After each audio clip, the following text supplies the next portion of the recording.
Woman refused to let Elon Musk board first class. She instantly regretted it when he said this. Hey everyone, and welcome back to the channel. Today we got a story that's going to make you think twice about snap judgments. Imagine this.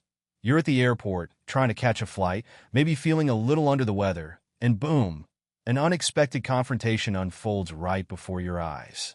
This isn't just any airport drama. It involves a billionaire, a judgmental gatekeeper, and a whole lot of instant regret. Trust me, you won't believe what happened next. Elon Musk, the name synonymous with innovation and pushing boundaries, found himself in a situation that was surprisingly mundane. He wasn't launching a rocket today or unveiling a groundbreaking new technology. He was just trying to board a flight. Flight 827 to Austin was blinking green on the departure board, a small victory in the often chaotic world of air travel. He subtly shifted his weight, the familiar tug of his backpack, a comforting weight on his shoulder. Today wasn't about making a statement. The worn hoodie, the faded jeans, the sneakers that had seen better days. It was all intentional. Even for someone used to the spotlight, sometimes anonymity is a welcome cloak. He just wanted to be another face in the pre-boarding rush, to melt into the background noise of rolling suitcases and echoing announcements. Honestly, sometimes even pioneers of the future just want a bit of peace and quiet, you know? The first-class line was surprisingly short, a beacon of efficiency in the sprawling terminal. He had emails buzzing in his pocket, demanding attention. A crucial presentation loomed. The SpaceX team's expectations of familiar pressure he thrived under. But beyond the immediate demands of his companies, his mind drifted to the evening ahead. A charity gala supporting STEM education for underprivileged kids. A genuine, almost boyish smile flickered across his lips, hidden beneath the shadow of his hood, as he pictured their excited faces. It's moments like those, seeing the potential in young minds, that really fuel the long nights and the relentless problem-solving. That quiet moment of anticipation shattered. A voice, sharp and laced with impatience, cut through the air. "Excuse me?" Elon looked up, the brim of his hoodie still shielding his face. A woman stood before him, radiating an almost palpable aura of self-importance. Her heels clicked with the decisive rhythm of someone accustomed to command, her expression a carefully constructed mask of disapproval. Instinct, that primal gut feeling, told Elon this was about to escalate. "Are you lost or something?" she snapped, the words clipped and condescending. Elon paused, a practiced stillness settling over him. He learned long ago that knee-jerk reactions rarely yielded positive outcomes. He raised his head, just enough for his eyes to meet hers. She was a woman in her late 40s, maybe early 50s, with a hairstyle that defied gravity and a perfectly painted face. Her attire screamed designer, the kind of clothes that announced their price tag before she even spoke. She carried herself with the unwavering confidence of someone who believed the world should bend to her will. You could practically smell the expensive perfume and the entitlement radiating off her. "I'm sorry," Elon replied, his voice deliberately neutral, devoid of any inflection that could be misconstrued. She scoffed a short, dismissive sound. "This is the first-class line," she stated, her eyes narrowing as they performed a slow, condescending scan of his attire. "You don't look like you belong here." Elon blinked. Had he heard her correctly? He hadn't braced himself for philosophical debates on the socio-economic implications of air travel this morning. "I have a first-class ticket," he said simply, pulling the edge of his hood back slightly, ensuring his voice was clear. Her laugh was sharp, brittle, and utterly devoid of humor. "Sure you do," she retorted, crossing her arms, a gesture of dismissive finality. "Look, I don't have time for games. The economy line is over there."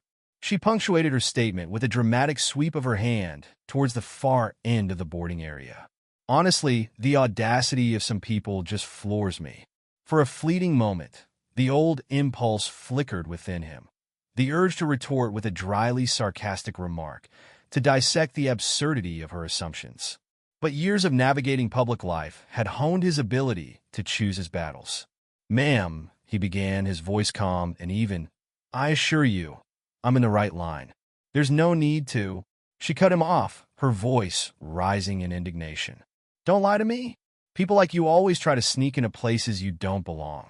It's not fair to the rest of us, who actually paid for our tickets. The words hung in the air, thick with accusation, a spotlight suddenly illuminating him. He could feel the shift in the atmosphere, the prickle of unwanted attention.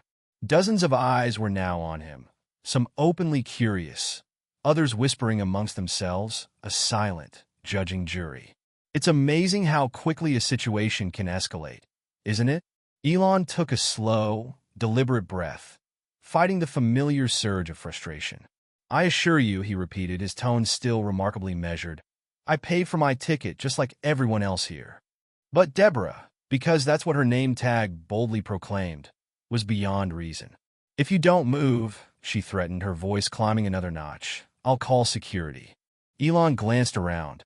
The small crowd was growing, the ripple effect of Deborah's outburst spreading. This was precisely what he'd hoped to avoid. She didn't wait for a response. With the air of someone summoning a personal attendant, she waved down a nearby security officer. Officer, she called, her voice laced with an imperious demand. This man is trying to cut into the first-class line without a proper ticket. The officer, a solid figure in a crisp uniform, approached with cautious professionalism. His eyes flickered between Deborah's flushed, indignant face and Elon's calm demeanor. Ma'am, what seems to be the issue here? He asked, his tone carefully neutral. Deborah launched into a rapid-fire explanation, her finger jabbing accusingly in Elon's direction. This man clearly doesn't belong here. He's holding up the line and making a scene. I demand you remove him immediately. Elon subtly tilted his head, his lips pressing into a thin, almost imperceptible line. He was no stranger to these moments, where someone's preconceived notions morphed into public accusations. He also knew that meeting aggression with aggression would only fuel the fire. Sir, the officer said, turning his attention to Elon, do you have your ticket with you?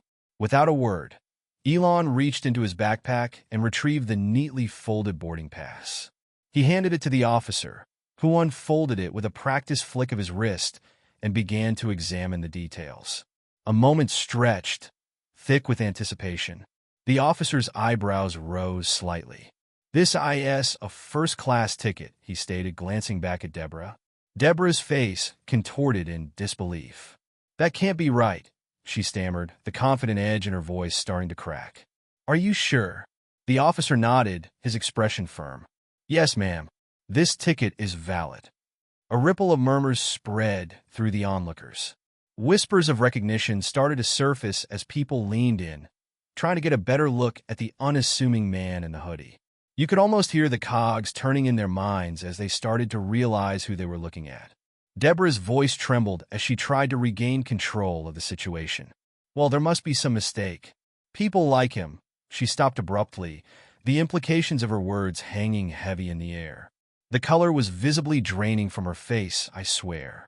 That was the tipping point. Elon slowly lowered his hood, fully revealing his face to the now captivated audience. A collective gasp rippled through the small crowd. It's Elon Musk, someone whispered, the name carrying through the sudden hush. Deborah's mouth fell open, her carefully applied lipstick seeming suddenly too bright, too artificial. Her eyes widened in disbelief, the color draining from her face as the full weight of her colossal misjudgment slammed into her. Elon's expression remained calm, almost serene, but his voice, when he spoke, carried a quiet authority that commanded attention. I try to tell you, he said, addressing Deborah directly, his gaze unwavering. But you didn't want to listen. Deborah stood frozen, her carefully constructed facade crumbling, revealing the raw sting of public humiliation. The murmurs around them intensified, a low hum of astonishment.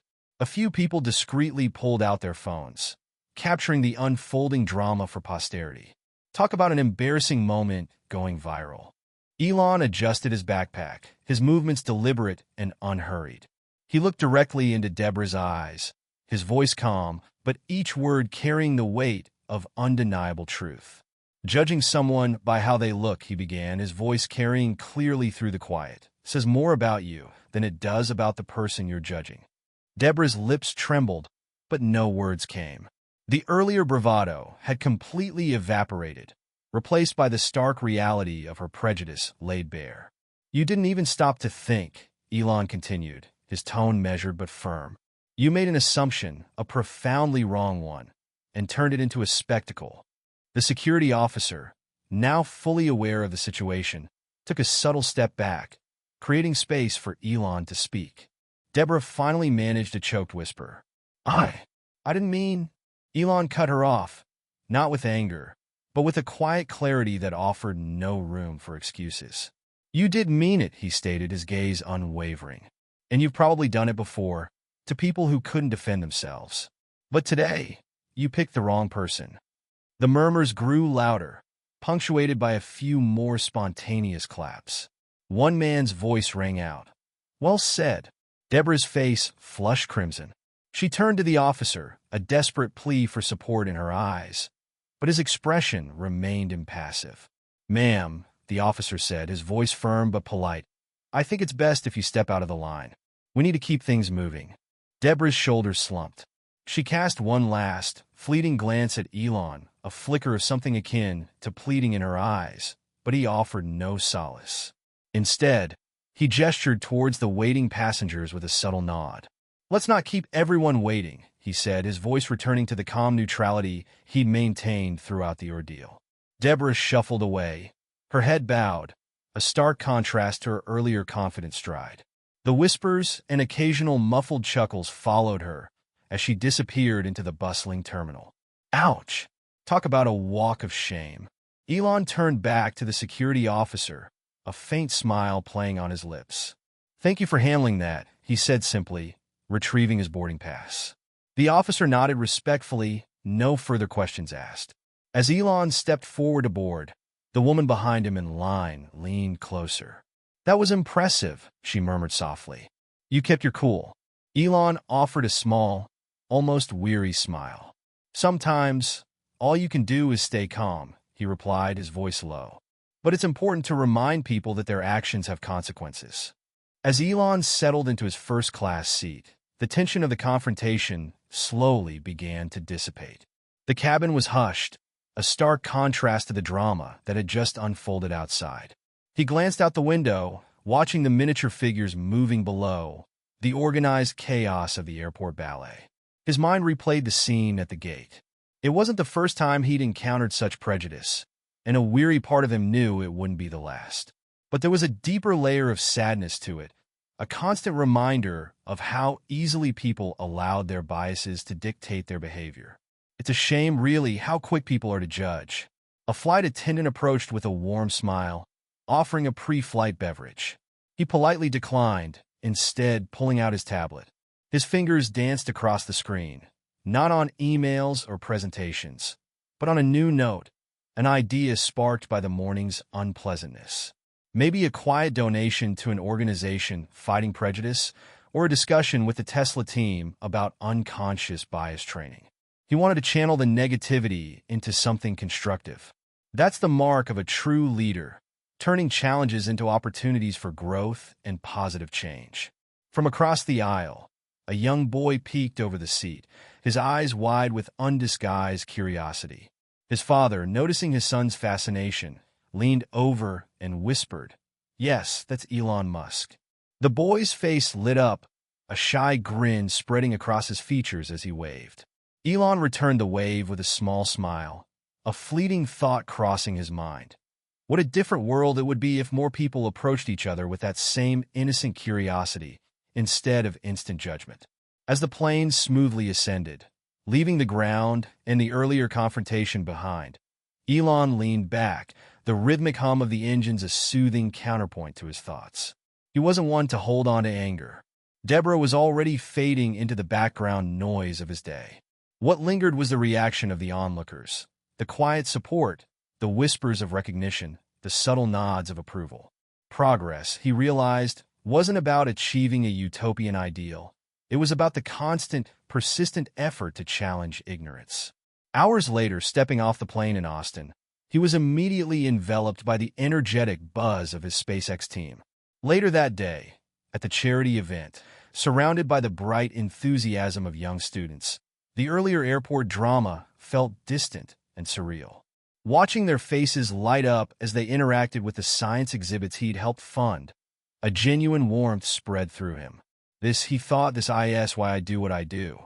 Not for the recognition, but for the chance to ignite that spark of curiosity, to make a tangible difference. As he signed autographs and chatted with parents about the importance of STEM education, a thought solidified in his mind. Sometimes, the most powerful way to combat ignorance isn't with anger or confrontation, but with quiet, unwavering presence. By remaining calm, by standing his ground without resorting to animosity, he hadn't just defended himself.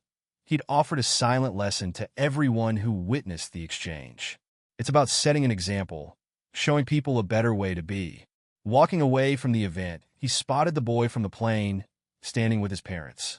The boy waved again, his smile infectious. This time, Elon walked over, crouching down to meet him at eye level. "What do you want to be when you grow up?" Elon asked, genuinely curious. The boy's grin widened.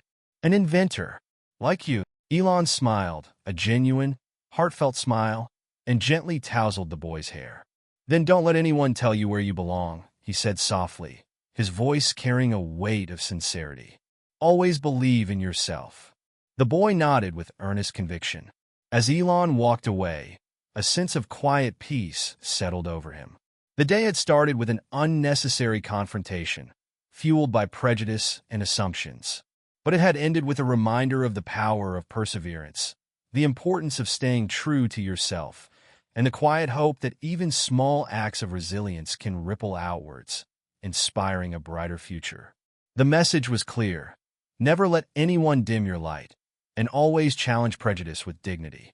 The encounter at the airport, though a moment of personal inconvenience for Elon, serves as a stark reminder for all of us. It highlights how easily we can fall into the trap of making assumptions based on appearances and the damaging impact such snap judgments can have. Deborah's immediate regret underscores a crucial lesson. True character and worth are never defined by superficial markers. This story isn't just about one person's prejudice. It's about the pervasive nature of bias and the importance of challenging our own preconceived notions. Let Elon's calm and dignified response be an inspiration. Instead of reacting with anger, he offered a powerful lesson in remaining composed and letting the truth speak for itself. The real takeaway here is the call to self-reflection. Are we consciously resisting the urge to judge, and are we brave enough to see beyond the surface? Let this story encourage you to look deeper, listen more intently, and always remember that every individual deserves to be seen and valued for who they truly are.